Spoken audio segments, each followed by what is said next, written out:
I'm sorry. It's okay. I didn't kill Wellington. I know. Christopher, you have to keep out of trouble, lad. Mother died 2 years ago. I came home from school one day and no one answered the door. So I went and found the secret key that we keep under the flower pot outside the kitchen window. Oh, I couldn't hear what he was saying, but he told me he had to go out. If I needed anything, to call him on his mobile phone. How are you today? I'm very well, thank you. That's good. In the bus, on the way to school, we passed 4 red cars in a row. 4? So today is a good day. Great, I am glad. And I've decided I'm going to try and find out who killed Wellington, because a good day is a day for projects and planning things. Christopher, I don't think I really want to see you right now. Do you know who killed Wellington? Christopher, if you don't go now, I'm going to call the police again. Reverend Peters, where is heaven? I'm sorry, Christopher? In our universe, whereabouts is it exactly? Well, it isn't exactly in our universe, it's in another place altogether. There isn't anything outside our universe, Reverend Peters. There isn't another kind of place altogether. Except, there might be if you go for a black hole, but a black hole is what's called a singularity, which means it's impossible to find out what's on the other side, because the gravity of a black hole is so big that even electromagnetic waves, like light bounce out of it, and electromagnetic waves are how we get information about things which are far away. So, if heaven is on the other side of a black hole, then dead people would have to be fired out into space on a rocket to get there, and they aren't, or people would notice.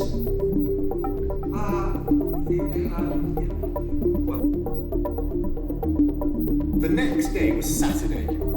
There's not much to do on a Saturday unless Father takes me on an outing to the boating lake or to a garden centre. But on this particular Saturday, England were playing Romania at the football, and I knew there would be no outing because Father wanted to watch the match on the television.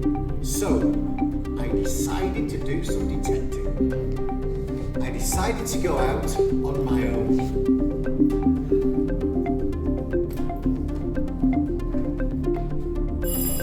What do you want? Do you know who killed Wellington? Who are you? I'm Christopher Boone from number 36, and I know you, you're Mr. Thompson. I'm Mr. Thompson's brother. Oh, it's Christopher, isn't it? Yes, it is. Do you know who killed Wellington? No, no, I don't, sorry. Did you see anything suspicious on Thursday evening which might be a clue?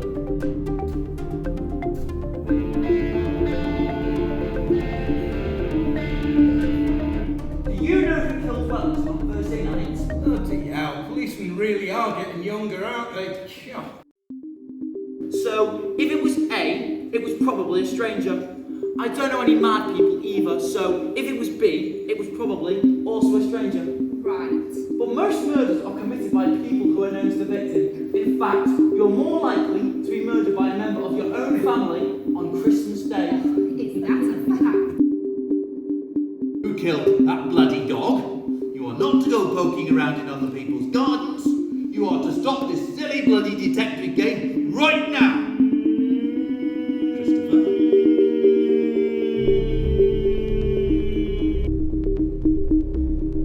A good astronaut, you have to be intelligent. And I'm intelligent. You also have to understand how machines work. And I'm good at understanding how machines work. You also have to be someone who'd like being on their own in a tiny spacecraft thousands and thousands of miles away from the surface of the Earth and not panic or get claustrophobia or homesick or insane. And I really like little spaces so long as there is no one else in them with me. Sometimes, when I want to be alone, I climb inside the airing cupboard and I can slide between the boiler and I can close the door behind me and sit for hours just thinking. And it's so calm. So, I'd have to be on my own or have my own part of the spacecraft that no one else could come into. And there are no yellow things or brown things in a spacecraft, so that would be okay too. And I'd have to talk to other people from mission control.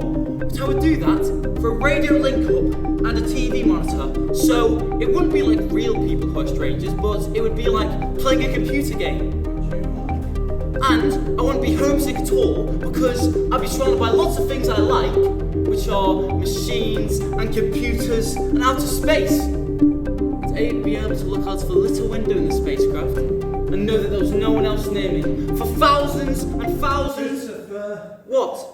just this once, lad. Could you give it a break, please? Okay? And know that there was no one else near me.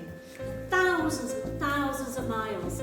Which is what I sometimes pretend at night in the summer when I go and lie on the lawn and look up at the sky. And I put my hands around the sides of my face so that I can't see the fence, the chimney and the washing line. And I look into space. All I can see are the stars. On these stars, molecules of life were formed billions of years ago. For example, iron, blood, that stops you from being anemic, was formed on these stars. I would like it if I could take Tony in space. That might be allowed, because they do sometimes take animals into space for experiments. So, if I could think of a good experiment to do with the rat, that didn't hurt the rat, I could make them let me take Tony. And even if they said no, well, I'd go anyway because it would be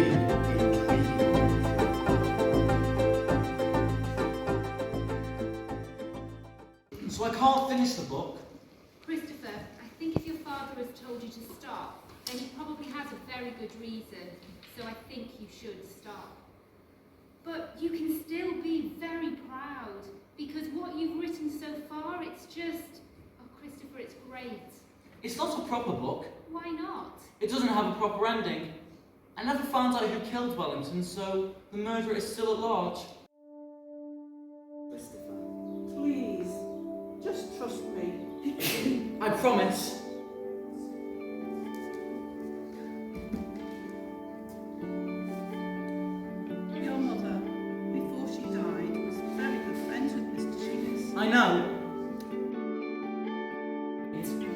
I was 9 years old. It was a Saturday. We were on holiday in Cornwall. We were on the beach of a place called Pulpero. Mother was wearing a sundress. She was sunbathing on a towel with pink and white stripes. And then she finished sunbathing and she went to go paddle in the water. And she said,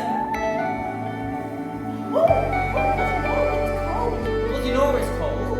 And she said that I should go paddle too. But I didn't like paddling because I didn't like taking my clothes off. So she said that I should just roll up my trousers and walk into the water all the way. So I did. And Mother said, and she jumped backwards and forwards. And I thought she would fall back and shark would beat her, so I shouted, Mom! She stood across the water, came over to where I was standing, and held out her right hand, spread out her fingers like a fan. I had married your father. I think I lived in a little farmhouse in the south of France with something called a shop. And he would be local handyman, painting for decades, and building fences, doing gardening. And there would be a veranda with figs growing over it. What else did I tell you, Christopher? I don't know. I told you not to stick your nose into other people's business. And what do? You stick your nose into other people's business. You go around raking up the past and then sharing it with every Tom, Dick and Harry you come across. Love you very much, Christopher. Please don't ever forget that. Where is my book? Christopher, I just said that I love you. Don't you understand that? Is it in the dustbin at the front of the house?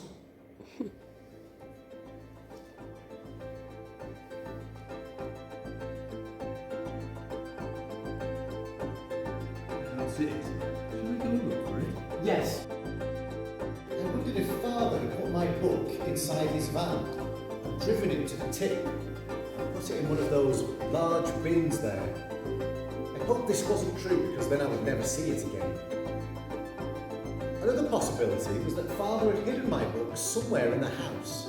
So I decided to do some detecting to see if I could find it. I started by looking in the kitchen. Then I detected in the utility room. Then I detected in the dining room. Then I detected in the living room, where I found the missing wheel from my Airfix Messerschmitt BF109G6 model under the sofa. Then I went upstairs. My book was inside. Then I heard the van pulling up outside, and I knew that I had to think fast and be clever. I heard Father shutting the door of the van, and that is when I saw the envelope. It was an envelope addressed to me, and it was lying under my book in the shirt box with some other envelopes. I picked it up. It had never been opened.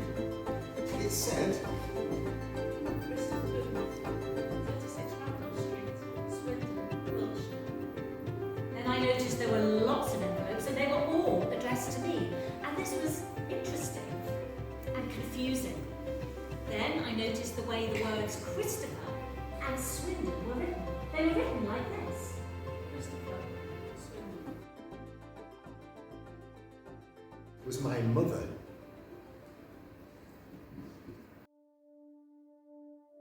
451C, Chapter Road, Willesden, London NW2 5NG, 0208 887 8907. Dear Christopher, I was looking through his long photographs the other day, and that made me sad. But then I found one of you playing with that train set we bought for you a few Christmases ago.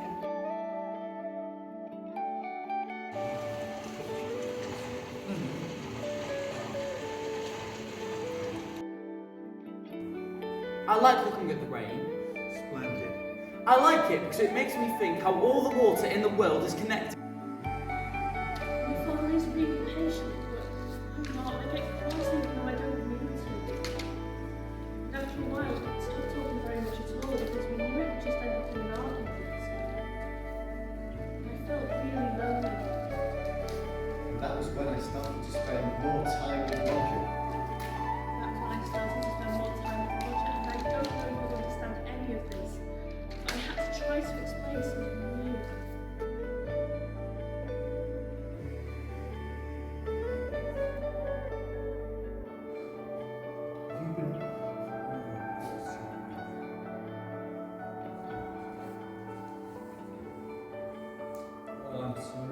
Claire, I'm really sorry.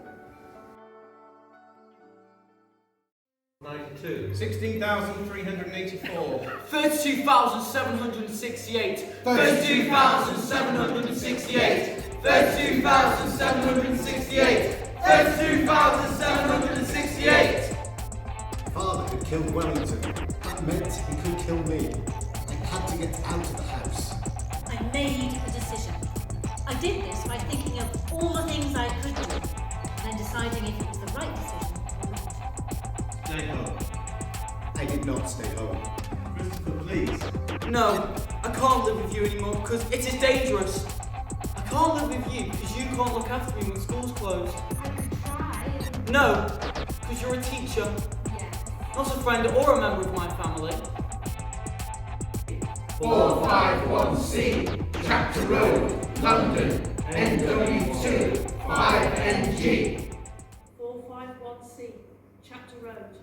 London, NW2, 5NG.